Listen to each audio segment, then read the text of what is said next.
Trois acclimatations progressivement à des altitudes supérieures et en essayant de passer pas mal de temps aux alentours de 6500 mètres pour préparer l'organisme.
Elle monte par un sommet à 7200 mètres, redescente à 7000 et remontée jusqu'à 7005.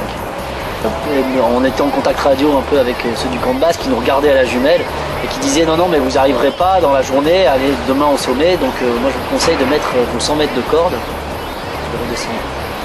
Donc en fait le lendemain on s'est dit non on ira quand même au sommet. Le lendemain on a essayé mais on n'est pas arrivé, donc on a fait juste 100 mètres.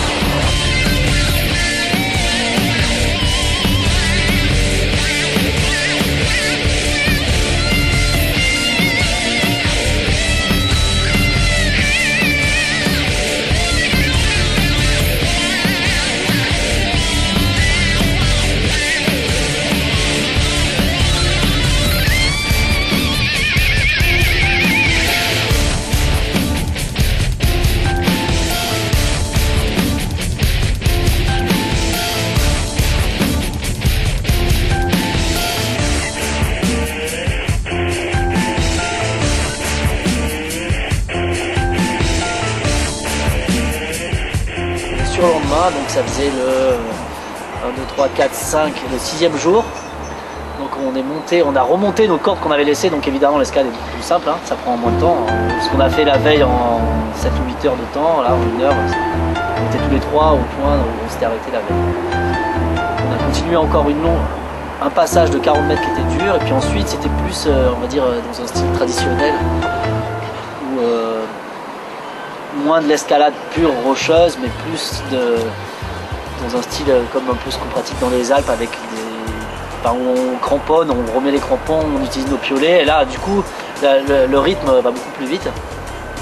Donc là vers 2 heures d'après-midi on était à 7200 mètres et on a fait les 350 mètres qui restaient en 4 heures de temps. Donc c'était quand même encore assez dur, hein, parce que même si c'était dans un style plus classique qu'on pouvait avancer plus vite, ça restait quand même, il y avait de la recherche d'itinéraire. C'est comme les deux sommets, le sommet à 7002 et celui-là où on est 200 mètres sous le sommet, c'est des sommets qui n'avaient jamais été grimpés, donc l'itinéraire, zéro information.